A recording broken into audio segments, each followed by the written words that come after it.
so you technically have global presence as well, so you'll be more active compared to the enemy gold lane. And now, I guess, it'll really depend on what they want to go for. They could go for a mid laner, they could also just go for a jungler. I think the safe choice would be to go for a jungler first here, up against the Faramis and the Yuzong. I really like this composition so far for Laos, by the way. And I even liked their composition in the previous game, but the Lo Yi has been left open, and finally we get to see Cindy on a mage, on a normal pick in the mid lane. Something strange to say after seeing, you know, all the crazy picks she's gone for, but she's back. She's back on the Lo Yi.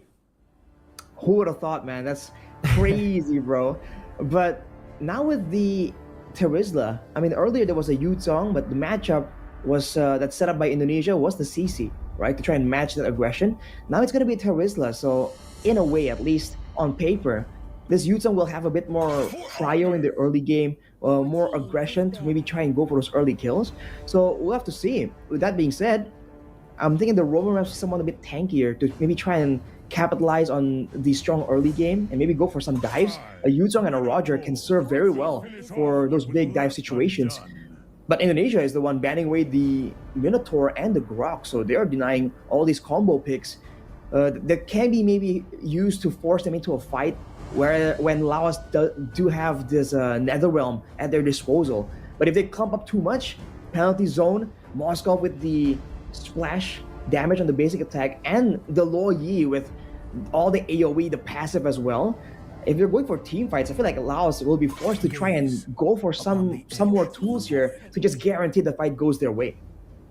All right, so it's going to be the Nolan ban as well. So even here in the second phase, respecting Vival's prowess on the assassins, and it does seem like for Indonesia here, red side pick, first pick, it is going to be the Mathilda that has been left open. Man, oh, so much more utility. You already have the Lo Yi, you already have a diversion. Now also, to add on to the diversion, plus the Spear of Destruction, some crazy global presence already, you add in the Mathilda with a lot more mobility. And at this point, they might even just go for something like a Barat in the jungle, right? You already have a Mathilda, so you can go for someone that can clear super fast. They can actually chomp on someone, even the Faramis later on in the skirmish to deny the Netherrealm maybe. And for Laos, what are they going to pick? No Grok, no Minotaur, no Tigreal as well. None of these big picks that can actually really punish down on the Moscow. They decided to go for a healer, the Estes there, together with the Faramis, to try to out-sustain Indonesia. And now the last pick coming in from Indo. What is it going to be? What is going to go into the jungle? Will we still see an assassin? Will we still see something like maybe a Lancelot come up? Or are they going to go for the standard? Oh, I think Mardis would be pretty good, by the way. No? Mardis? Potentially. Just bursting down before the healing can come through. But with the S still around, it might be a bit too risky. I'm thinking some kind of assassin won't be the worst of ideas, with the guiding wind to assist you with the diversion to put you into the right situations.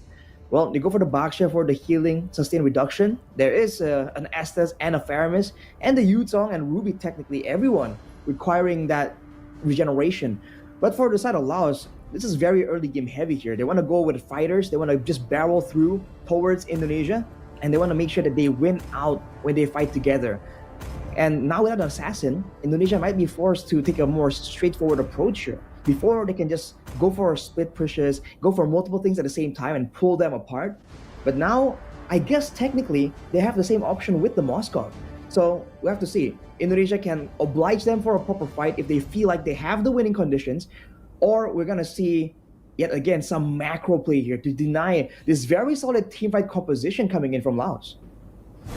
All right, we'll just have to see how they play this game, how they can actually utilize this composition, or actually take us to the Land of Dawn.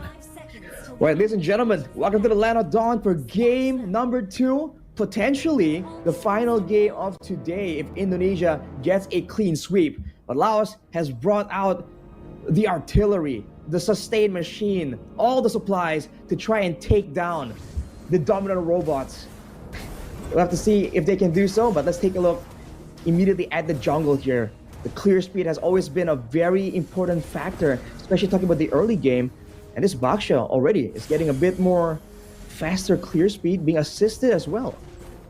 Already invading very early on. Vival going to be able to get that green camp away and might actually be taking everything in the bottom side jungle. Yes, wow. Vivian getting Vival the additional maneuvers there with the guiding wind as well, and they will be able to actually create some space for the invades to happen very early on. And for Catawap, it's already a very interesting start to the game, actually opting to go after the purple buff up top instead of the bottom lane. The shield unity almost used up by Vival to catch Nu. And it seems for Catawap, she's just going to be so behind. She didn't even go for the lethal Wanderer, Arashi. That was up top on her side as well. So Vival already getting a massive advantage here. Should be able to get level 4 while also denying that level 4 for Catawap as the turtle spawns in the game. That's a fresh look coming in from Vivian. Usually we see the Baxia just take over purely by the movement speed, by the shield unity just rolling around the map. But we're seeing now Vival on the Baxia, assisted by Vivian in maneuvering in order to get to those camps a bit earlier. And looking at this already, threatening the mid lane. For the side of Laos though, we'll have to see. Team fighting is definitely their priority right here, so they want to play it a bit safer. Later on, Bumblebee on the Estes is running the Temporal Rain though, so there'll be more healings and slows technically, but look at the damage, man. Vivian wants to go for the last few hits and finds it. First blood over to Vivian with just the blooms, and it should be Vival who takes this for free because the Roger Catawap is in the bottom lane actually, trying to go for the turret, but with Chell there with the Inspire as well, I don't think there's really any threat into that Moscow, but they give away the entire top side, not just the turtle, over to Indonesia. Vival, who's already holding an overwhelming lead, will be even further ahead now as she won't even bother to get any more of the green camp. She'll just go straight to her own purple buff, play it safe. It's a 1-0 start on the shield unity, again into the mid lane, straight into the dispersion and the rotation. Bumblebee completely obliterated, even faster than Nu's reaction. Diversion in the bottom lane, say goodbye to Platwu, who's trying to survive, has the flicker too, and will be able to escape into the dispersion, and the rotation catches her again. Cindy playing with the space over the turret, the guiding wind to bring her over towards a different angle to attack Platwu. And for Laos, Platwu will have to recall Chell, gonna be able to shove this wave all the way back into the turret. Maybe she might even get a few shots with the Inspire. I don't know if she wants to go for the Inspire here, but no. All right, she just goes for the few shots into the bottom lane with the guiding wind, bringing the low Yi back.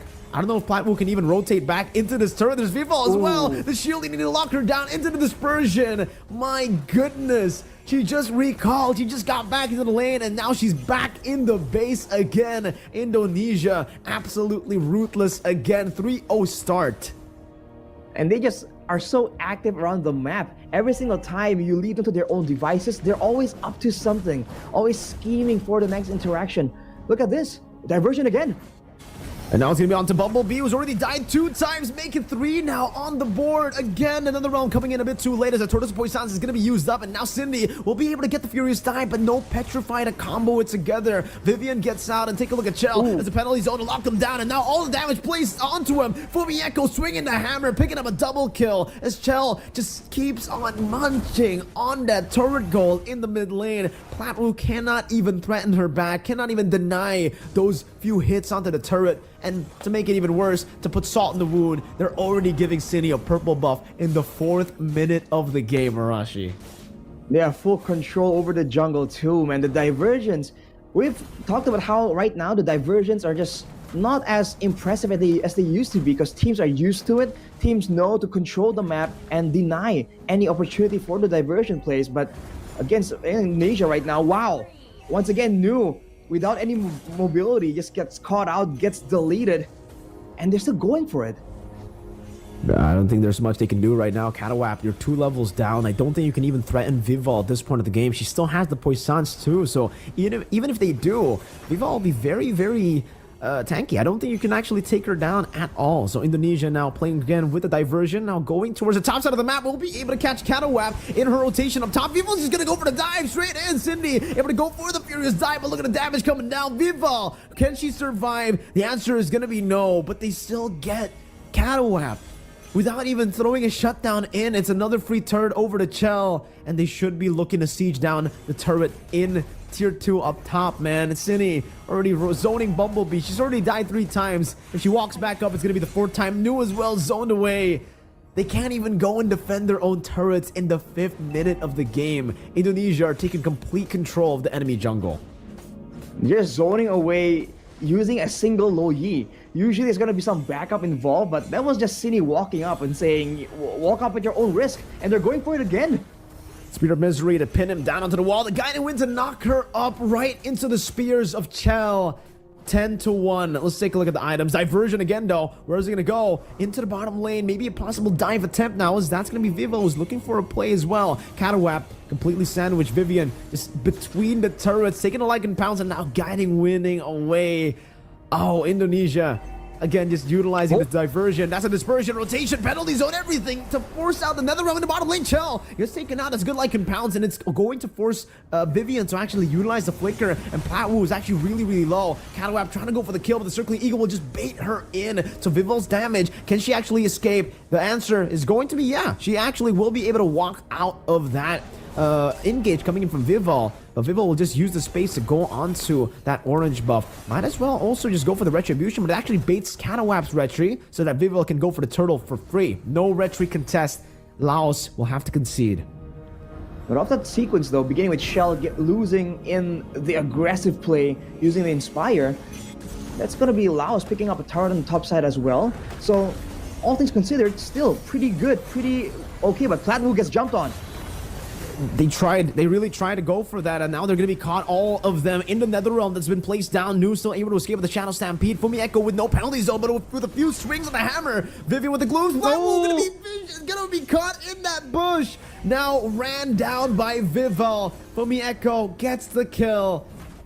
Oh, that was unfortunate. She was so close to recalling. And it seems for Chell, she'll just be able to take this purple buff away from Laos. Vivian going in, you can see the piercing damage from Chell, almost taking Cindy to half HP. They'll be able to take the tier 2 again, just like in game number 1, without the Lord. I don't think I've seen anyone use the Loi in quite this fashion, man. They're not using it to outwit Laos. They're using it to just completely all out, just out-rotate Laos. They play on the bottom side and they diverge to the other side, but penalty zone. Inside of the base turret now, they should respect this still, but it's gonna be Vivo who dives in deeper to Torres of Poissons. Blessed the Moon Goddess still getting double HP, but even then, Cindy just bursts through the healing with her damage. The glowing one that gets you the NOD effect at this point of the game now. And that's gonna be the turret splash baited out without the Lord. In the bottom lane, they've already done that, so maybe they can actually go for the siege, and you can see the rotations by Cindy. Used up disgusting Chell. Finally getting that item power spike, but she might not even need it. Nu is going to be bursted down by the roamer of all people. Chell's walking forward with the Abyss Walker, trying to deal some damage. Platwu now caught in the dispersion and the rotation. Chell still using the Inspire, trying to cut away. Now gets caught by the I'm Offended, but will just use that as gap closer to finish Platwu off. Vivo's still alive. She still has the immortality, and now they go for the tier 2 in the mid lane, all without a Lord. In the 8th minute of the game, they might actually be threatening the end right now. Fumi Echo has the penalty zone. Chell jumps in with the Mistwalker again as Vivo gets pulled back, but only loses the immortality. It's going to be a lot of damage placed down again. Chell is dealing all the damage onto every single member. None of them will survive. Now the Spirit of Destruction to the back. Catawap will fall, and it is a complete wipeout. Platwu will finally spawn in back into the game, but it's going to be sidestepped away that I'm Offended. 7 seconds on the death timers. Platwu with no I'm Offended getting taken down again. 2 wipeouts in a row as Indonesia will end it quick. 9-21, quicker than game 1. An absolute brute force approach. We've used that word again and again.